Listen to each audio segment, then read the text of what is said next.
بسم اللہ الرحمن الرحیم الحمد للہ۔ اللہ تعالیٰ نے ہم سب کو ایک مرتبہ پھر رمضان المبارک جیسا اہم مہینہ عطا فرمایا ہے۔ اس سال ہم ماہ مبارک کا استقبال کچھ الگ حالات کے اندر کر رہے ہیں۔ 5 وقتہ نمازوں کے لیے مساجد میں جانے پر پابندی ہے۔ بہت بڑی اکثریت تراویح میں مکمل قرآن پاک کی سماعت سے بھی محروم رہے گی۔ ان تمام منفی پہلوؤں کے باوجود اس سال ایک مثبت پہلو یہ نظر آ رہا ہے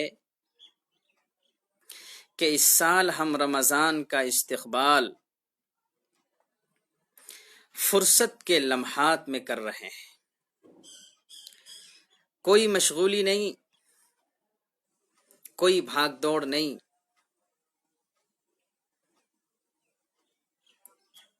ہر شخص اپنے مقام پر اپنے گھر میں فرصت کے لمحات میں ہے۔ جو بندہ جس قدر چاہے تلاوت قرآن کر سکتا ہے،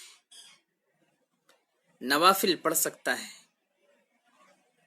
چاشت، اشراق، اوابین کا اہتمام کر سکتا ہے، ذکر و اذکار کر سکتا ہے، جتنی چاہے عبادت کر کے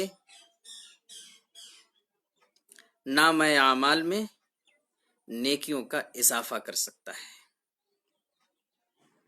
اس کے باوجود بھی فرصت ہوتے ہوئے، موقع میسر رہتے ہوئے، اگر کوئی اس مہینے میں غفلت کرتا ہے، قدر نہیں کرتا، گناہ کے کاموں کو نہیں چھوڑتا، سستی اور غفلت کا مظاہرہ کرتا ہے، تو اس کا مطلب یہ ہے کہ اللہ کے رجسٹر میں وہ اپنے آپ کو محروم القسمت لکھوانے پر تلا ہوا ہے۔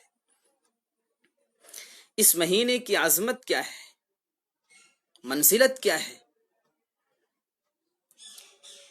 یہ مہینہ داخل ہونے سے پہلے جناب رسول اللہ صلی اللہ علیہ وسلم نے صحابہ کرام کے سامنے ایک عظیم خطبہ ارشاد فرمایا تھا۔ آپ نے فرمایا، یا ایھا الناس، اے لوگو، قد اذلکم شہر عظیم، تمہارے اوپر بڑی عظمتوں والا مہینہ سایہ فگن ہونے والا ہے۔ شہر مبارک، بڑی برکتوں والا مہینہ آنے والا ہے۔ آپ نے فرمایا کہ اس مہینے میں ایک رات ایسی ہے جو 1000 مہینوں سے بہتر ہے۔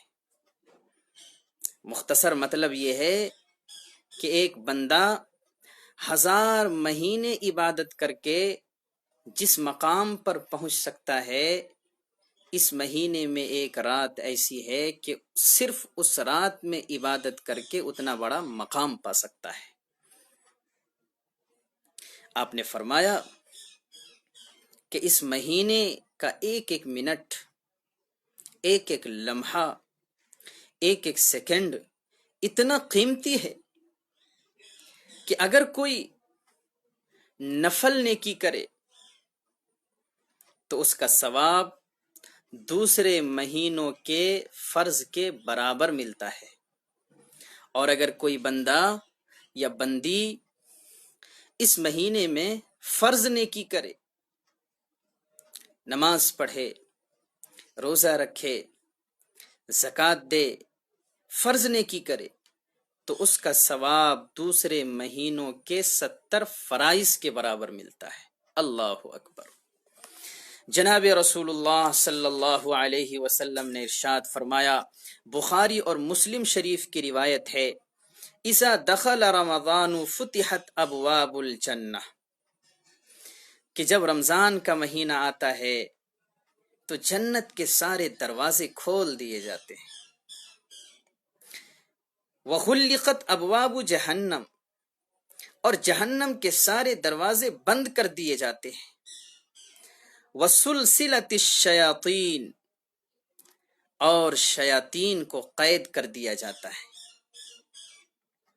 اور ترمذی شریف کی روایت ہے کہ جب جنت کے سارے دروازے کھل جاتے ہیں تو پورے ماہ کوئی دروازہ بند نہیں کیا جاتا،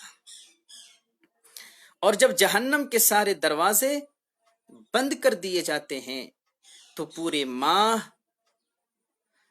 جہنم کا کوئی دروازہ نہیں کھولا جاتا ہے۔ شیاطین مسلسل پابند سلاسل کر دیے۔ رحم و کرم کا اتنا بڑا معاملہ ہوتا ہے کہ گویا کے گناہ کے تقریباً گناہ کے بہت سارے اسباب کا موقع ختم کر دیا جاتا ہے۔ اس کے باوجود بھی اگر کوئی بندہ گناہ کرے تو اس کے سوا اور کیا کہا جا سکتا ہے کہ وہ اپنی قسمت کو اور اپنے نامہ اعمال کو سیاہ اور کالا بنانے پر تلا ہوا ہے۔ آخری بات، اللہ کی طرف سے رمضان کی ہر رات ایک منادی، ایک اعلان کرنے والا یہ اعلان کرتا ہے، یا باغی الخیر اقبل، اے خیر کے طلبگارو، اے نیکیاں کرنے والو، اے اللہ کی رضا حاصل کرنے والو، اے جنت کا شوق رکھنے والو، آگے بڑھو، غفلت کی چادر کو اتار پھینکو، سستی سے نکل آؤ، اور 11 ماہ کیے ہوئے ایک ایک گناہ کو یاد کر کر کے اپنے رب کے سامنے رو، گر گڑاؤ۔ یہ مہینہ مغفرت کا ہے، عبادت کا ہے، جنت حاصل کرنے کا ہے، نیکیاں کمانے کا ہے۔ سستی نہ کرو، آگے بڑھو، اللہ کی خوشنودی کو حاصل کرو۔ روز اعلان کرتا ہے، اور یہ بھی اعلان کرتا ہے، یا باغی الشر اقصر، اے برائی کا ارادہ رکھنے والے، اے شر کا ارادہ رکھنے والے، اے گناہ کا غلط ارادہ اپنے دل میں چھپا کر رکھنے والے، باز آ جاؤ، سمجھ جاؤ، اپنی ذات پر رحم کرو، گناہ کو چھوڑ دو۔ بہت سے مسلمان بھائی رمضان کا مہینہ آنے کے باوجود بھی اس کے رویوں میں، اس کے طور طریق میں، اس کے رہن سہن میں کوئی تبدیلی، کوئی فرق نہیں آتا۔ کتنی بدقسمتی کی بات ہے کہ رمضان جیسا مبارک مہینہ آیا ہوا ہے، اللہ کی طرف سے آواز لگائی جا رہی ہے نیکیاں کرنے کی، گناہوں سے بچنے کی، اور ہم گناہ کرتے رہیں۔ گانے سنے جاتے ہیں، فلمیں دیکھی جاتی ہیں۔ اللہ ہم سب کو اس سے بچائے۔ جناب رسول اللہ صلی اللہ علیہ وسلم نے ارشاد فرمایا، جو بندہ اس دنیا میں گانا سنے گا، کل قیامت کے دن اس کے کان میں پگھلا ہوا سیسا ڈالا جائے گا۔ رسول اللہ صلی اللہ علیہ وسلم نے ارشاد فرمایا، یہ گانا بجانا دلوں میں نفاق پیدا کرتا ہے۔ آپ علیہ الصلوۃ والسلام نے ارشاد فرمایا ہے کہ 2 آوازیں ایسی ہیں کہ اس پر اللہ کی لعنت اس دنیا میں بھی برستی ہے اور کل آخرت میں بھی برسے گی۔ آپ نے فرمایا، ایک آواز ہے مصیبت میں رونا، چلانا، نوحہ کرنا، اور دوسری آواز جس پر اللہ کی لعنت اس دنیا میں بھی اور کل آخرت میں بھی برسے گی، وہ ہے گانے بجانے کی آواز۔ آج مسلمان کے گھروں میں گانے بجانے کی آوازیں چل رہی ہیں، گھروں سے برکت اٹھ گئی ہے، سکون و اطمینان کی فضا گھروں میں نہیں ہے۔ مختصر فیملی ہونے کے باوجود آپس میں نا اتفاقی ہے، آپسی انتشار ہے، بچے ماں باپ کا کہنا نہیں مانتے، بیوی اور شوہر میں جھگڑا ہے۔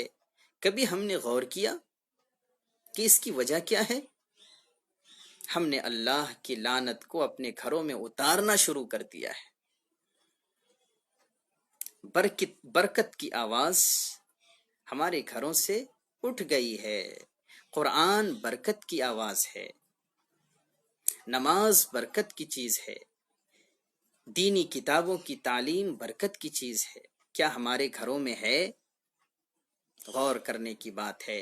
بہرحال بات لمبی ہو رہی ہے، ہر روز اللہ کی طرف سے یہ ندا لگائی جاتی ہے، یا باغی الخیر اقبل، اے خیر کے طلبگارو آگے بڑھو، یا باغی الشر اقصر، اے گناہ کے ارادہ رکھنے والو پیچھے ہٹ جاؤ، اپنے ارادے کو چھوڑ دو۔ آئیے ہم سب مل کر دعا کرتے ہیں اللہ سے کہ اللہ ہمیں رمضان کی قدر کرنے کی توفیق مرحمت فرمائے۔ اے اللہ ہمارے روزے کو قبول فرما لے، اے اللہ ہماری تراویح کو قبول فرما لے، اے اللہ ہم سب کو گناہوں سے پوری گناہوں سے بچا، اور پوری گناہوں سے ہم سب کی حفاظت فرما۔ اللہ ہم سب کے کہنے اور سننے سے زیادہ عمل کی توفیق مرحمت فرمائے۔ انشاءاللہ کل پھر اسی وقت ملیں گے اگر موقع ہوگا۔ السلام علیکم ورحمۃ اللہ وبرکاتہ۔